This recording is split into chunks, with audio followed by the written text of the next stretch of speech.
Payg'ambarimiz sollallohu alayhi vasallam aytadilar: "Iftahu ala sibyanikum awwala kalima bi la ilaha illalloh." Yosh bolalaringizga ochadigan, o'rgatadigan birinchi kalima la ilaha illalloh bo'lsin. O'zicha harakat qilish kerak. Shu kalimani birov o'rgatib qo'ymasin bolasiga ko'chada. Fotihani birov o'rgatib qo'ymasin ko'chada. Nima uchun bunaqa deyapman?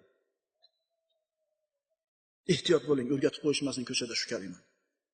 Ehtiyot bo'ling, alhamdulillah o'rgatib qo'ymasin. Chunki kim o'rgatsa, shu odamga ajr ketadi. Alhamdulillah kim o'rgatib qo'ydi bolangizga? Kalima toyibani kim o'rgatib qo'ydi? Umrini oxirigacha aytgan toyiba kalimasi, Fotiha surasi o'qir ekan, shu o'rgatgan odamga ajr bo'ladi. Shuning uchun ehtiyot bo'ling. O'zingiz o'rgatib qo'ying tezroq. Toki bir kunda necha marta o'qiydi musulmon Alhamdulillah surasini? 30 necha marta. Har bitta harfiga qancha ajr bor? 10 ta ajr bor. Va shuncha savob birovga berib yuborasizmi? Yo'q, o'zingiz o'rgating. Kalimani ham o'zingiz o'rgating. Fotiha surasini ham o'zingiz o'rgating. Agar vaqtingiz bo'lsa, albatta. Agar ko'chadan bo'shasangiz, agar televizordan bo'shasangiz, agar kompyuterdan yoki ulpatlardan, samovarlardan mabodo bo'shab qolsangiz, imkon bo'lib qolsa, bir harakat qilib ko'ring. Bo'lmasam ko'chadan o'rgatib qo'yishadi. To'g'ri-da, sizning ishingiz uni qonunni boqish, kiyim qilib berish, bu boshqa ish sizning ishingiz emas. Maktab tarbiyalasi.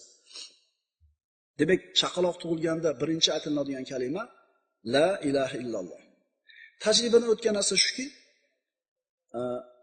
ayol kishi homiladorlik davrida Qur'onni ko'p o'qisa, Allohning zikrida ko'p bo'ladigan bo'lsa, mana shu tug'ilgan bolaga bu narsani albatta ta'siri bo'ladi.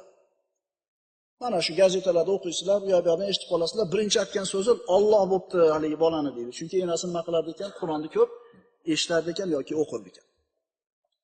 Xuddi shunga o'xshagandek buni aksi. Agar ayol homiladorlik davrida bu homilani ko'tarishida xohlamay ko'tarib yurgan bo'lsa, o'zi xohlamasdan tug'ayotgan bo'lsa, buni ham albatta salbiy ta'siri bor. Xuddi shunga o'xshagandek, homiladorlik davrida ertamandan kechgacha muzika eshitsa, tinmay seriallar ko'rsa, buni ham albatta ta'siri bo'ladi chaqaloqqa. Shuning uchun farzand ko'rishlik arafasida turgan birodarlarimizga aytadigan gap, qulog'iga ko'proq kelinlarda Allohning zikri, Qur'on tilovati kirsin. Albatta bu narsani ta'siri bo'ladi. Qarang, bu ilmiy kashfiyotda, bu ilmiy haqiqatni kim topgan deng, onaning ruhiy holati homilaga ta'sir qilishini. Dindan, diyonatdan, islomdan uzoq bo'lgan kofir olimlar topgan bu narsani. Ta'sir qilar ekan deyishdi.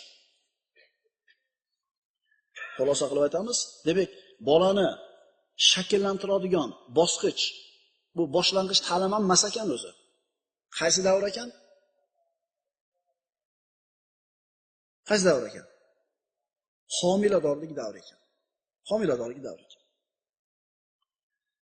Kim Muhammad Mustafa sallallohu alayhi vasallamning ta'limotini tatbiq qilsa hayotida, namozni qoyim qilsa, Qur'onni tilovat qilsa, o'zini uyini mana shu dunyodagi jannatga aylantiradi.